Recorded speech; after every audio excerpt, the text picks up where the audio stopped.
Start in the name of Allah, who is merciful and most beneficent.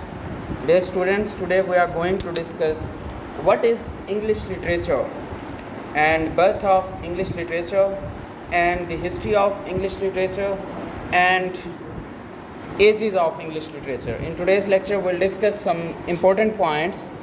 So first of all, the word literature comes from the Latin word litera, meaning writing organized with letters. So we classify literature according to the language, origin, historical periods, genre and subject matter. Yes, as well as history is concerned, if it is not about the history of English literature, if it is about any sort of history, so we are concerned with some sort of points. The points are, first of all, we are going to classify the literature according to the language, origin, historical period, genre and subject matters. These are prominent figures to classify literature in any sort of literature, in any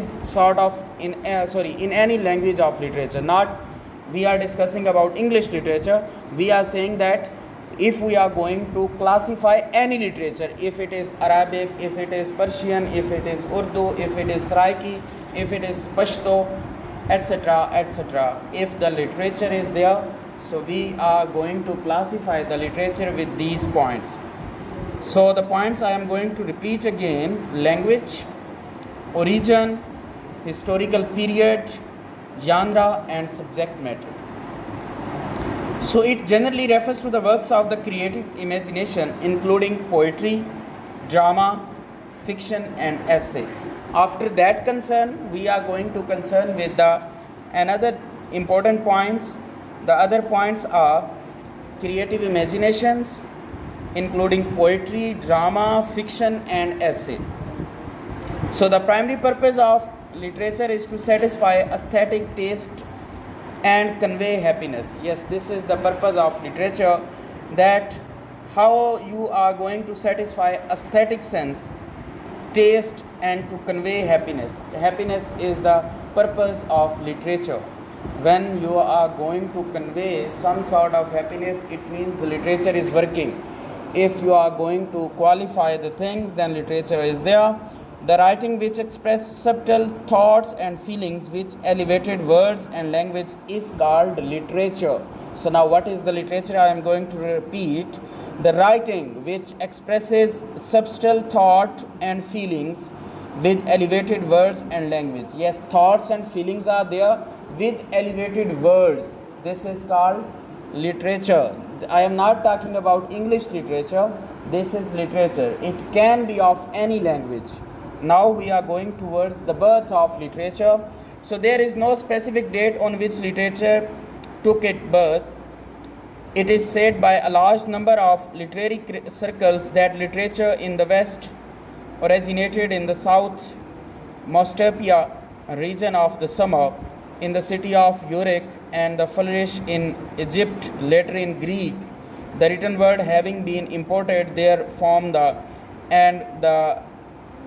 there to Rome. So this is the some sort of historical reference is there. Rome is there, Egypt is there, and the other countries are there.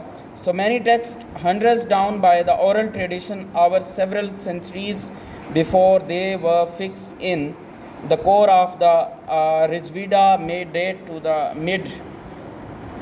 So Homer's The Iliad and the Odyssey are known to two great epic poems. They are written in the 18th century and mark the beginning of classical antiquity. So this is the some sort of references regarding the birth of literature. So now we are going to discuss the history of English literature. So English literature is one of the most prosperous kind of literature globally. Being literature of the great nation, it has made its mark in the world on spirit of adventure, presence and tenacity. It has wide variety and continuity. It has passed through various ages or periods from the earliest to modern time. Yes. So within the two words, the history of English literature is being covered. The words two are from the earliest to modern literature. This is the complete history of English literature.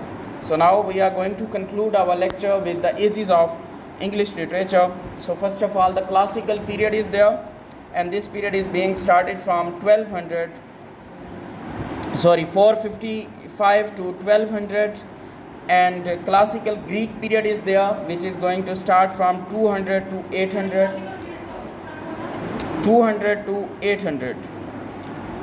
Anglo-Saxon age 450 to 1050. Anglo-Norman's age 1100 to 1500. Renaissance age is there 1500 to 1600, and Puritan age is there 1600 to 1660, and the Restoration age is there 1660 to 1700. Augustan age is there 1700 to 1744, and the age of Johnson is there 1744 to 1784. Victorian age is there 1832 to 1900. Modern age, now this is the point which I am going to discuss, that the modern age is starting from 1900. If your concern is with Pakistan, that modern age being started from the Independence Day of Pakistan before 47 years ago. Modern age started from the Independence Day of Pakistan before 47 years ago. Pakistan came into being in 1947, and the modern age started from 1900, and it goes till 1961. And the postmodern age is there 1965 to till yet, which in this age we are living. This is called the postmodern age. So English literature is not the literature of people of England. This is the very compulsory thing that you have to be very keen regarding this. Basically, this is a general phenomena. We are thinking that the English literature is only with the England. No, this is not the literature of England people. It also has the inheritance of different nations. So many other nations are also involved in the English literature. They are inherited. For example, German and French.